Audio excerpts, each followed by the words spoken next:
had Francis Ngannou versus Renan Ferreira. Super fight here, right? What are your thoughts? Yeah, Battle of the Giants, right, was like the main thing. Um, Francis, this is his return to MMA. It's been boxing, right? Everyone's like, "Oh, PFL fucked up. They signed him. He's never even going to fight for him. He's going to go box, and once he tastes that sweet, sweet boxing money, he's never going to come back to MMA, and he's going to burn What him." has it been? 2 years? I think it's been 2 years. Yeah, I mean, yeah, he's 38 now, dude. You know, this he got knocked out bad in that last Anthony Joshua fight. It was So it's rough. like, oh man. And then Renan Fajeda's out here just murdering people. And you're like, but Francis is huge. He knocks everybody out. And you're like, well, Renan Fajeda's 6'8". He's bigger than Francis. Like, it's Yeah, yeah, kind of yeah. scary. Uh yeah, That shout out reach too. Blunderbove. Says raise your hand if you blew $50 on a pay-per-view to enjoy one fight. Hey, the Cyborg fight was good. I like the Paul Hughes fight, McKee fight was actually a good card for PFL. Hey, shout out Ganskow did a stream for it as well. Hey, Um, but also, a lot of people do that where they blow a lot of money on pay-per-views for one fight, mainly in boxing though. true, true, You know, and it's everybody usually tunes in. more than $50. Yeah, we're talking 70, $80 for one Canelo fight. And then you're like, who's on the Yeah, undercard? And everybody's always like, I don't know. yeah. Genevieve says I'm so mad. Hey, at least you got a good cut in that Cyborg fight. Good couple cuts. There you But yeah, go. the main event. We're not really going to cover most of the PFL card, but honorable mention. Shout out Cyborg. She's got belts in UFC, Strikeforce, Invicta, The girl right here. PFL now. Like belts in everything. Cyborg, legend, Yeah. legend. Yeah, she's Literally awesome. any organization that has a weight class big enough for her, she's got the belt at least once. Very cool. But Savage. and then Also, super nice. yeah, you That got one to time you we met her, and yeah, Lucy, my daughter, got to give her a big old hug, and her boyfriend. I don't know if they're still together or not, but at that time they were both super nice to her. So she will always have a special place in my heart. Cyborg's Cyborg. awesome, man. Yeah, Cyborg's awesome. super nice. After everything she's been through, dude, just getting And an tarnished by all absolute these. killer.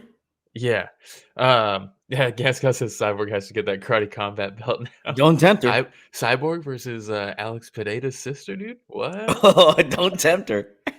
Yeah. She'll do it. But and then another honorable mention, AJ McKee versus Hughes was actually Mm. fucking awesome. Hughes is very legit. We already knew he was, but man, he looks good. But yeah, the main event, Francis versus Renan Fajeda. Going into this, not gonna lie, I was a little bit nervous. And I Were was you? like, look, if Francis wins this fight, he always has doubters, right? All these Dana fanboys, he's always gonna have doubters.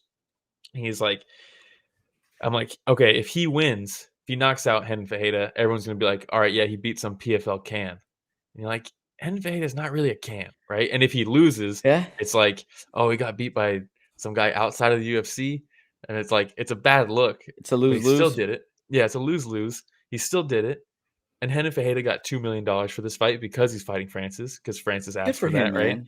Good for him. Um, and he's a beast. He's a beast. He's legitimately good. Uh, Questionable grappling from him, but even that kind of surprised me in this fight because okay, so the fight starts. They're big, the big old boys, and they swing a couple leg Newsflash. kicks. Yeah, they swing a couple leg kicks at each other, and you're like, oh my god, that could knock over a house. It could Yeah. take down a house. It's crazy. And both of them, man, landed heavy, heavy. Was Yeah, it dude. Francis that when Fajeda landed on him, like, it almost swept him off his feet? Oh yeah.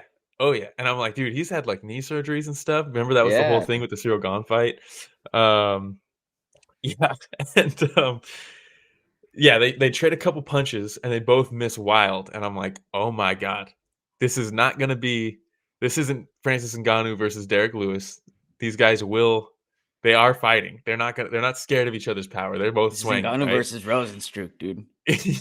Yeah, yeah. But then after they exchange that like first maybe twice, Henan throws that same big right hand. Francis just ducks right under it, Perfect grabs timing. him, runs through him. Yeah, there's not a lot of photos from this, so I took these screenshots from the YouTube highlights that they posted. So there's lots of Mm. DAZN ads all over them, um, but it is better than PFL's I was gonna say, massive are we live sponsored odds. now?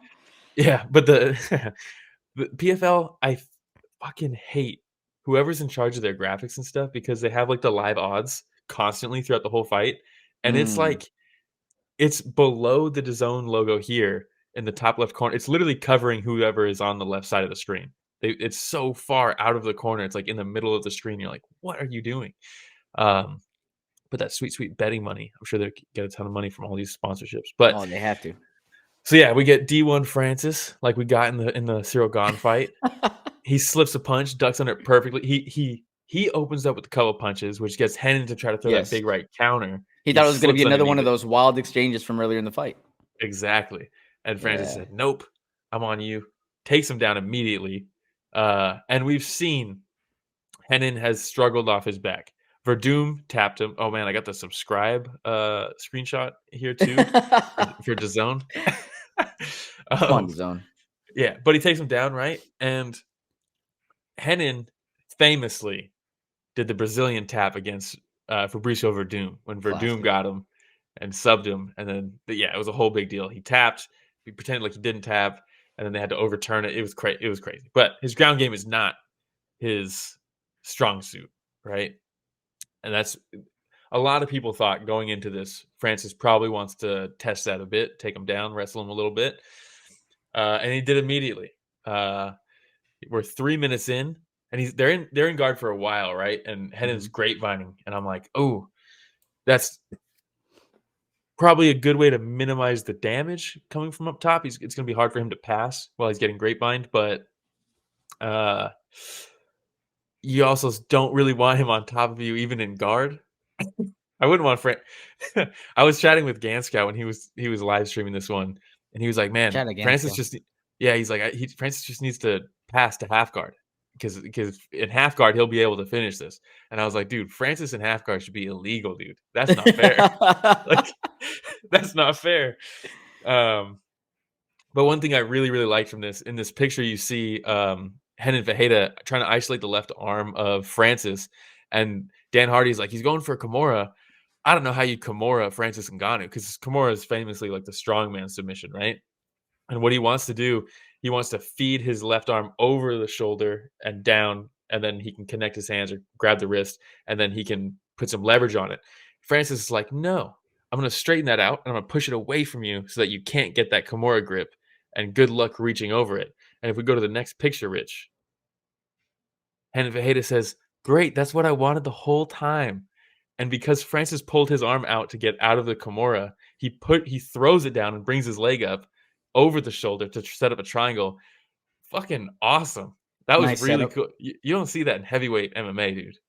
Not Yeah. from a 6'8". Well, maybe you do see it from 6'8" guys specifically, but not from Not someone Stefan like Henan. Struve. Yeah, he would never. Uh, No. he's like, triangle. Next thing you're gonna ask me to jab? Come on. What is this? What is this? But it was a really cool setup by Renan Fajeda, so I want to give him props for that because people say his ground game sucks, and like that was pretty cool. But Francis is just like he kind of strongman himself out of that, stepped Yeah. over kind of the wrong way. You want to go the other way almost because if you're setting up a triangle, the way you get more torque is you hook the leg that Francis has on Hennen's face in this picture because you want to turn the angle so that your knee Yes. you're looking into their ear basically, right? And I was like, if he stays in this position, this he might settle into this submission by turning this way, and then he just kind of postured up and got out of it. But also, I think Dan Murgliata. I was a little worried here because his feet were on the fence, and I'm like, dude, if he starts grabbing the fence with his toes, he might be able to lock up this submission better. And like, I don't want that because I'm rooting for Francis, right? Yeah. And Dan Murgliata is like toes out of the fence, and he's like pulling the foot over. And I'm like, that's affecting the lock. He did, he did it like 3 times, and you're like, well, yeah, you got to do something, right? Because you can't let him do it. But Mergliano was taking a look at those betting odds through his yeah, the live glasses too, odds. dude. Yeah, the live odds. He's like, oh, whoa, whoa, toes out, toes out. He's got the what's it called? The Scouter, dude. The Dragon Ball Z Power Level Scouter, Yeah. dude. But then Francis gets out of the triangle, and because he stepped over with that leg to defend the triangle, he's now in that half guard. And Hennen's kind of shrimping here, but the fence is blocking him. And Francis starts unloading on him, and you're like, "Oh, this might be it." because like that's all it takes when you're that big. Renan Ferreira turtles.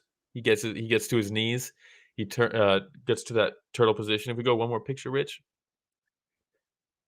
Francis Oof. goes for the crab hook, and we're like, dude, where Francis, man, he just completely like every time, dude. The Cyril Gane fight was crazy because the grappling was nuts, right? The Stipe rematch was crazy because he got outclassed in the first one. Then he goes and fights Tyson Fury and he drops him, and you're like, man, this guy. Then he comes out and hits a What can he crab not hook do? on yeah, dude. I mean, if you look here, one way you can stop somebody from getting up in this position, because that's kind of been like the meta a little bit in grappling right now, and at least MMA grappling is you do give up your back a lot more than you used to.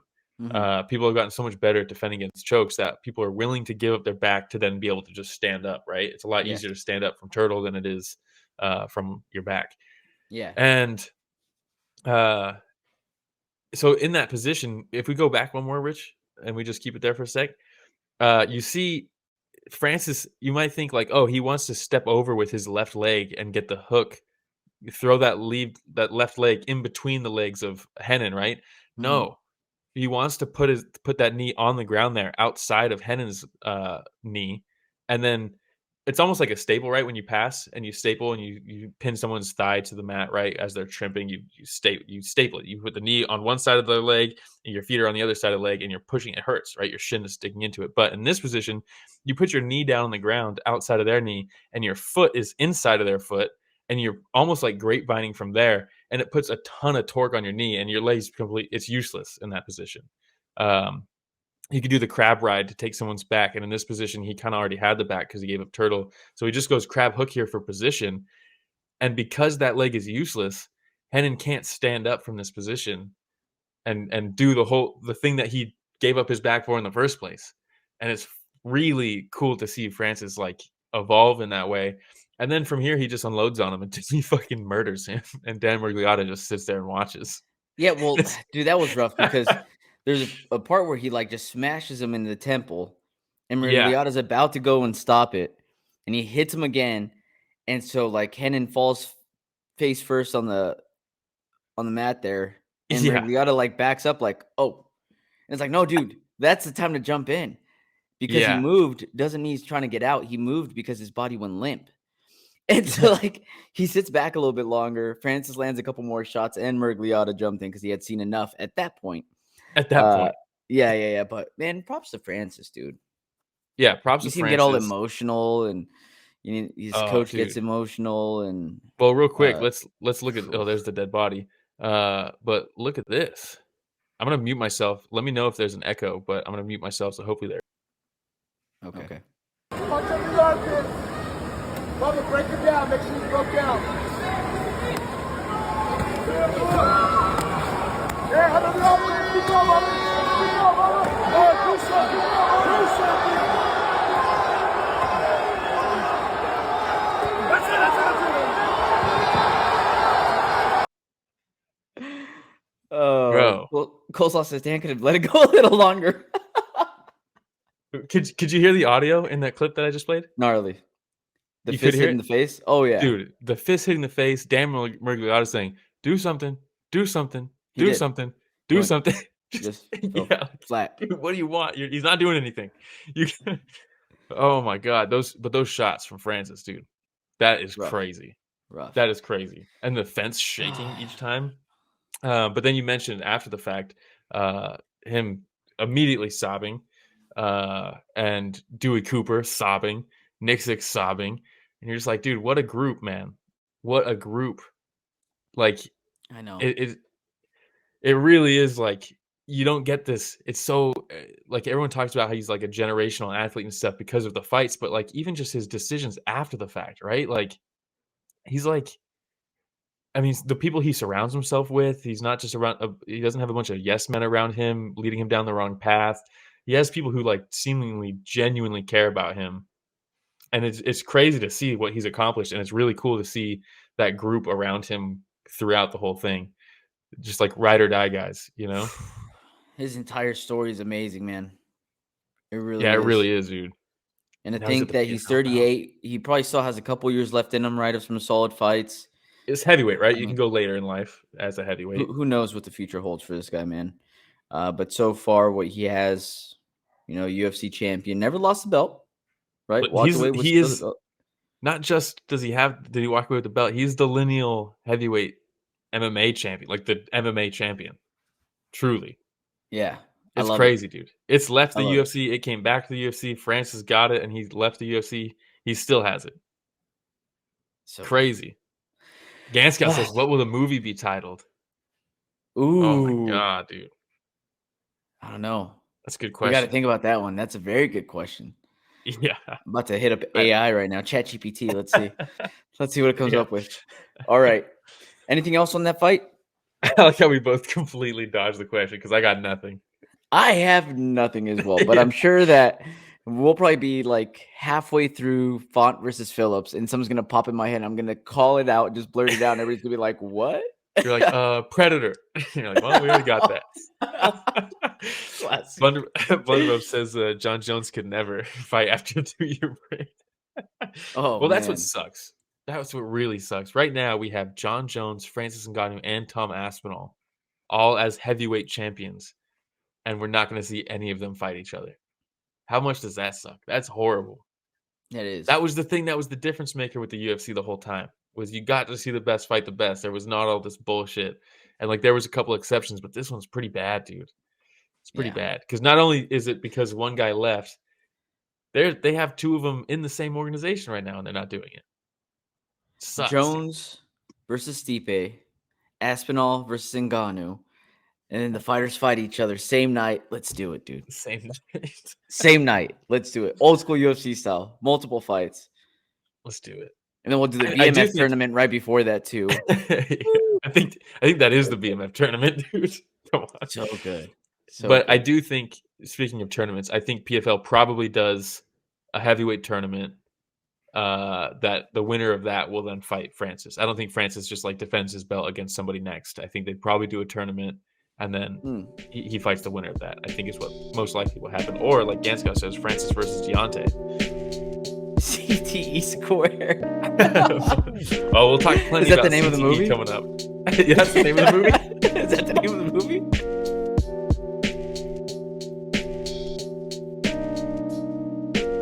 Hey everybody, Romero and Will here. Thank you so much for watching that short clip. It's just a small clip of what we covered this last Sunday. Yeah, if you want to check out the full fight card recap, the link is in the description, and it's going to be on screen at the end here. And don't forget to go back and watch our fighter interviews that we have. And don't forget to tune in live every Sunday morning at 9 a.m. Pacific, 12 p.m. Eastern, and you can join in on the fun. Yeah, don't forget to like, subscribe, hit the notification bell. It goes a long way. All right, everybody, thanks for watching that short clip from Story of the Fight.